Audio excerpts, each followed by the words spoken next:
네, 여러분 안녕하세요. 건호쌤입니다. 자, 우리 지난번 영상에서 지수의 정수 범위의 확장에 대해서 알아봤었는데요. 이번 시간에는 당연히 그 다음 수체계인 유리수로의 확장을 좀 알아보도록 하겠습니다. 이를 위해서 우리가 유리수가 무엇이었는지를 잠깐 생각을 해본다면요. 유리수라는 것은 이제 분수 형태로 나타낼 수 있는 것, 이렇게 가볍게 알고 있는 친구들도 있을 텐데요. 결과적으로는 분모 분자를 정수로 두고 분모는 0이 되지 않는 그런 정수들로 이루어진 분수 형태를 말합니다. 자, 이런 형태의 확장은 어떻게 이루어질까? 지금부터 같이 알아봐요. 자, 우리가 지수의 확장에 대해서 생각할 때요. 당연히 처음엔 자연수 범위였습니다. 7을 4번 곱한다. 그런데 이것이 정수, 유리수, 실수, 또 복소수까지도 확장이 될 수 있는데요. 자, 그 과정에서 몇 번이라는 요 의미는 점점 사라지고 이제 수학적인 정의로서 확장이 되어 나가는 것을 볼 수가 있습니다. 그래서 유리수 범위의 확장도 마찬가지가 될 건데요. 위에 보시면 A의 M제곱에 그다음에 N제곱이라고 되어 있는 지수 법칙이 있죠. 요 지수 법칙에 우리는 좀 주목을 해볼 거예요. 그래서 A의 Mn제곱 이렇게 곱하기 형태로 간다는 걸 우리가 알고 있는데요. 자, 이 법칙에 유리수 범위의 지수에서도 성립한다고 한번 가정하면서 문제를 한번 해결해 볼게요. 그럼 3의 2분의 1 제곱이라고 하는 녀석을 만약에 우리가 제곱한다고 한번 생각해 봅시다. 그러면 지수 법칙이 성립한다고 한번 우리가 생각해 보기로 했기 때문에 이 둘을 곱해줘야 되겠죠. 그리고 곱해주는 순간 3이 됩니다. 근데 혹시 이 안에서 뭔가 보이지 않나요? 바로 3의 2분의 1제곱이 무엇일까라는 우리가 고민을 하게 된다는 겁니다. 자, 여기에서 알 수 있는 점은 바로 제곱해서 3이 되는 수다라는 걸 알 수 있게 되는 거죠. 그리고 그것이 우리는 플러스 마이너스 루트 3이라는 것도 알고 있습니다. 그런데 여기서 한 가지 좀 아쉬운 점은 뭐냐면요. 요 3의 2분의 1제곱이라고 하는 이 녀석이 하나의 우리가 수로서 사용하고 싶은데 과연 플러스 루트 3인가 마이너스 루트 3인가 하나를 결정해 줘야지만 뭔가 가능하다라는 거예요. 그래서 일단 이어지는 과정을 통해서 유리수 지수의 확장이 어떻게 이루어지는지를 한번 보고 그 과정에서 잘 정의하는 그런 시간을 한번 가져봅시다. 그래서 어떻게 정의하면 기존의 것을 잘 유지한 채로 확장하는 것인가를 알아볼 건데요. 여기 위에 보시는 이 지수 법칙은 원래 지수가 정수일 때에 대한 지수 법칙이에요.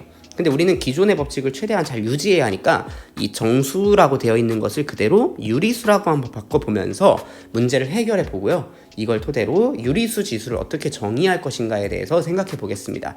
자, 그러면 먼저 하나씩 문제를 볼게요. 첫 번째 요 포스트잇을 옮겨 볼게요.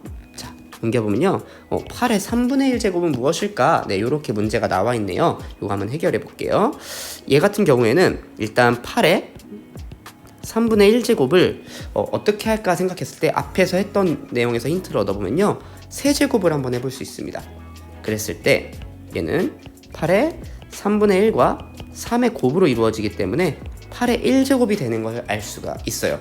근데 이 과정에서 이 안에 있는 8의 3분의 1제곱은 무엇이냐 라고 했을 때 8의 3분의 1제곱은 세제곱해서 8이 되는 수라는 걸 알 수가 있겠죠. 그럼 세제곱해서 8이 되는 수라는 말은 이제 거듭 제곱에 대한 어떤 개념이 좀 필요하다라는 생각이 듭니다. 자, 두 번째 문제도 보면서 한번 생각해 볼게요. 이게 잘 안 옮겨지네요. 자, 이렇게 옮겨놓고 한번 해보겠습니다. 자, 마찬가지로 9의 5분의 2제곱이에요. 만약에 여기에서 바로 떠오르는 친구들은 조금 다양한 유리수들도 도전할 수 있겠다라는 생각이 들 텐데요. 당연히 여기서는 5제곱을 우리가 한번 해볼 겁니다. 선생님, 여기 5가 아니라 다른 수가 올 수는 없나요? 라고 질문할 수도 있을 것 같아요. 당연히 가능합니다. 5, 또 10, 15 이렇게 5의 배수들은요. 분모에 있는 5를 약분시키는데 약분을 가능하게 하기 때문에 가능합니다. 하지만 이 자리에 만약에 유리수, 그러니까 정확하게 말하면 정수가 아닌 유리수를 넣는다면 그것은 지금 현재 정의를 하는 데는 조금 이렇게 알맞지 않은 경우라고 볼 수 있겠습니다. 자, 정리를 해보면요. 얘는 9의 제곱이 나오는 걸 알 수가 있습니다. 81이라고 써도 상관은 없겠죠. 그럼 이 말은 뭐냐? 5번 제곱해서 81이 되는 수라는 걸 말할 수가 있겠죠. 그러니까 5제곱 해서 81이 되는 수. 여기에 과정에서 우리가 자연스럽게 녹아드는 것이 무엇이냐면요. 우리가 기존에 루트라고 하는 개념은 제곱해서 이 루트 안에 있는 수가 되는 그런 수를 뜻하는 거였다면, 여기서 이제 제곱이 아니라 세제곱, 5제곱, 그러니까 조금 더 많이 제곱했을 때 어떤 수가 되는 그런 거듭제곱근에 대해서 고민을 해봐야 한다라는 것도 알게 됩니다. 자, 그래서 일반적인 경우로 돌아와 보면요, a의 n분의 m제곱, 이렇게 유리수 지수를 한번 생각해 보겠습니다. 그러면 여러분들 떠오를 거예요. 지수에 무엇을 곱해지는 것을 생각하면 좋으냐? 바로 분모가 없어지는 n제곱을 생각해 줄 수 있겠죠. 이렇게 되셨을 때는 이 둘을 곱하게 되므로 a의 m제곱만 남게 되고요.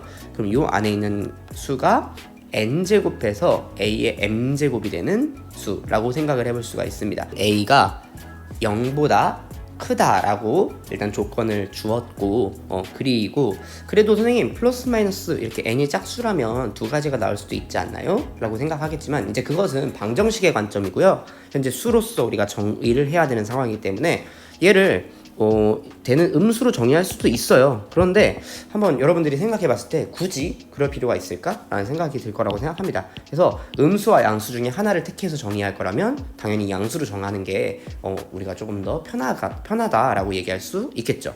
자, 그렇다면 지수의 유리수 확장은 어떻게 이루어질까 이제 정리해 보면요. 자, 먼저 왼쪽에 보이는 것처럼 지수가 유리수인 경우에는 다음과 같이 정리가 됩니다. 여기에서 여러분들이 좀 주목할 부분은요, 이러한 이제 기호라고 볼 수가 있는데요. 요 n이라고 하는 표현은 n번 제곱해서 이 루트 안에 있는 수가 되는 그런 양수다라는 걸 뜻하는 식이겠죠. 그래서 기존에 있는 우리가 루트의 개념을 다시 한번 생각해 본다면 제곱해서 무엇이 되는 수라는 개념이었기 때문에 얘는 사실은 이제 2가 이렇게 들어있었는데 우리가 그동안 쓰지 않았다 혹은 생략했다 라고 받아들여도 좋을 것 같습니다. 자, 그리고 이것이 지수 법칙에도 그대로 적용이 됩니다. 자, 그런데요, 이 과정에서 우리가 좀 짚어봐야 할 것이 있어요. 그 전까지는 이제 그 지수를 확장해서 정의를 할 때 크게 어려움이 없었는데요, 이번에는 새로운 개념이 하나 등장했습니다. 자, 이 사이에 들어있는 개념 뭘까요? 그 부분에 대해서는 다음 영상에서 우리가 한번 다뤄보고요. 이를 통해서 우리가 지수 법칙이 잘 정의가 되는지도 확인이 가능해집니다. 네, 그래서 다음 영상에서는 요 지수의 유리수 지수로의 그 확장을 위한 정의와 그리고 지수 법칙이 어떻게 연결이 되어 있는지에 대한 필요한 개념을 좀 더 깊이 있게 다뤄보는 시간을 가져보겠습니다. 이번 영상은 여기까지입니다.